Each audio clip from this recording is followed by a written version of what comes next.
A very good morning and welcome back to the Home Renovation Experts. Steve here again on this garden room build. You'll see, ironically, I am up on the roof. That's right, there is a song in there.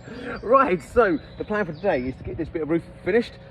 So, like I said yesterday, I'd actually run out of the 200mm to go across there, the 8x2. So I picked something up, so I'll get that bit in as well. First job I'm going to do is trim this tree back, because as we can see, it is rather in the way of where we need to be. So, I mean, it's kind of coming through there. So. It's a little bit that's got to come off. So I'm going to quickly trim the bush, and then once I've done that, I've already got that piece pre-cut over there, so I can get that put on, nailed into place. Job's a good one. Then I jump down the other side and I'll put on the 8x2 to finish off this little piece across. You see I've got my noggins in, ready to rock and roll, so I'll drop that in as well. So first off though, I'll take this bad boy down.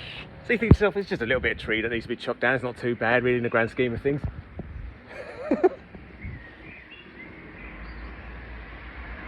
There's a bit. It really isn't a lot. I mean, obviously that'll crush down, but still there's more than you kind of anticipate. But that is it. That is now cleared off. Oh, I'm outside doing a video. How cool is this? I'm in Caversham, by the way, and there's this really weird well thing just over there. I have no idea what it is.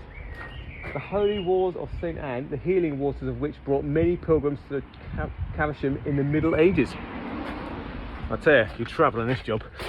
Anyway, so now I'm going back. What I'll now do is I'll get that last piece of roofing nailed in place, which is fantastic, and after that it will be putting that little bit on I said about before, just the return, and a few noggins on the inside. But look, different angle for it. It's right there. Right, that's my card done for that part. I'll back in a minute. Right, so there you go. That is now on, in, and fixed in place, which is very nice. So now all I've got to do is chop this bit off. The other thing I'm going to do is you can just see little lippy underneath there. So all I've done is mark that from the top with me level, and I'll just run around with the saw, cut it off, done and dusted. It's easy to just trim it when you're up here. A lot easier. So I'm going to get that trimmed, get that end bit chopped off, then I'm going to go back underneath and just reinforce some of these joints. Done. That is it. That's sorted. Yeah, it really will be. So happy days. Right, so I'll be back in a minute, and hopefully I'll get outside in a minute as well. All done and dusted. Now, ooh, what's that?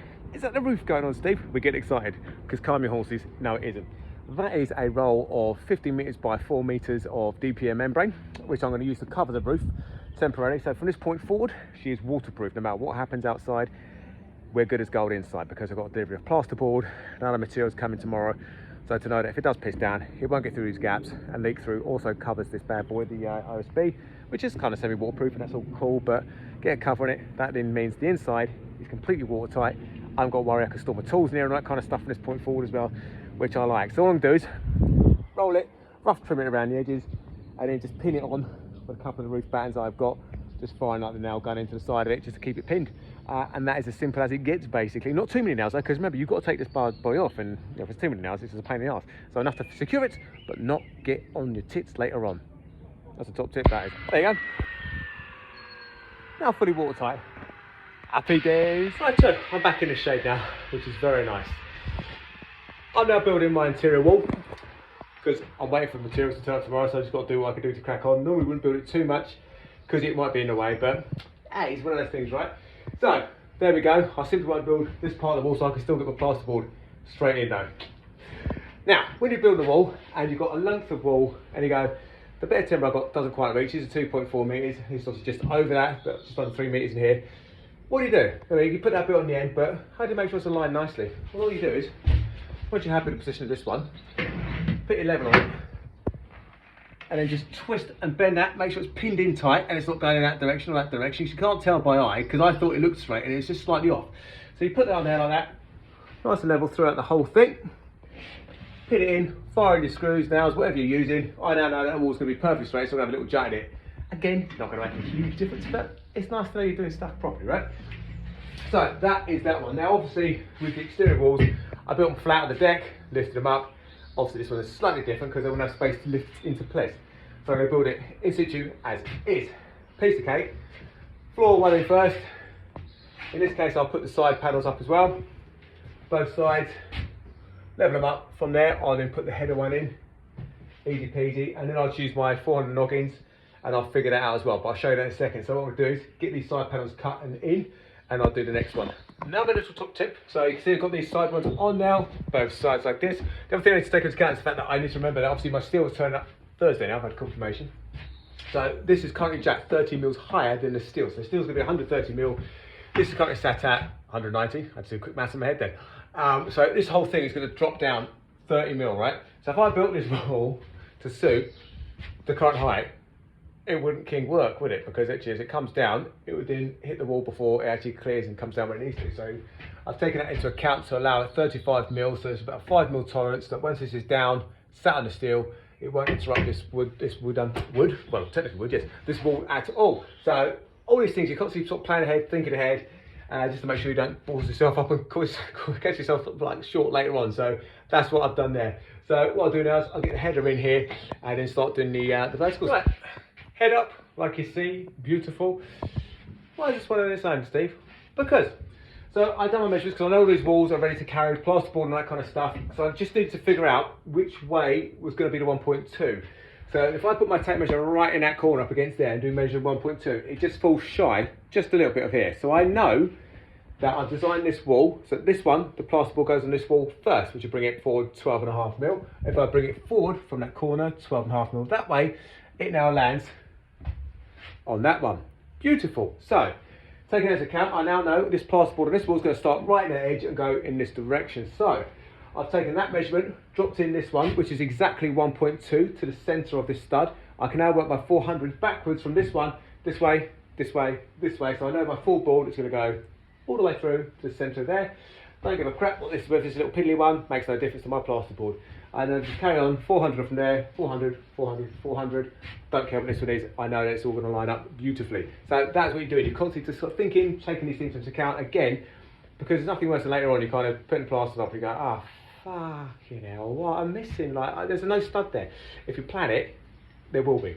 And it's not a big thing again, but it's just, again, what you're thinking about it makes life a bit easier later on. So, right, actually, it's 1 o'clock anyway, so I'm going to bite to eat. Then I'll be back. I know, it's a nice looking wall, isn't it? There you go.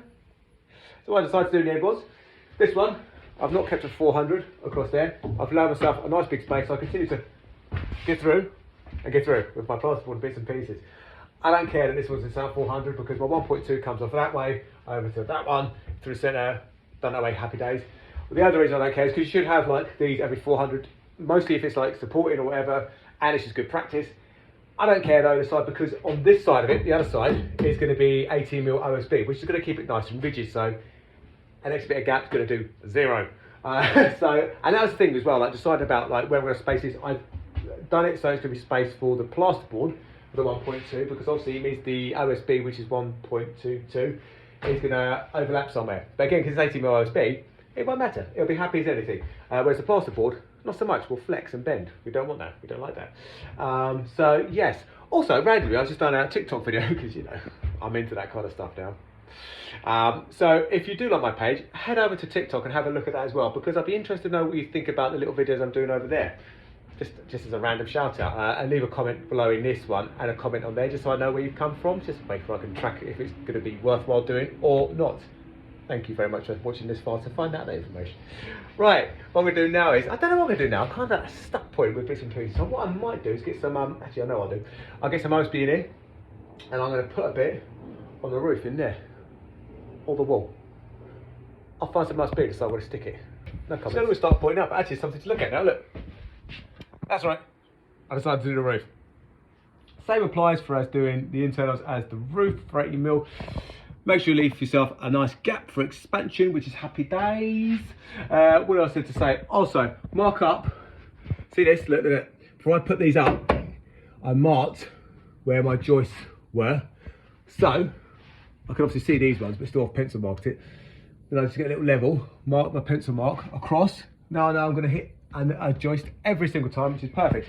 The other thing to do, I'm about to do this one part of the wall before I knock off for the day, which is very nice. Again, I obviously know where these vertical studs are now because they're in line with these ones, which is perfect. Also mark the floor and make sure you come out further than the board itself. So if I just done a tiny little mark, I wouldn't see it once the board is set on the floor. So I bring it out a bit further.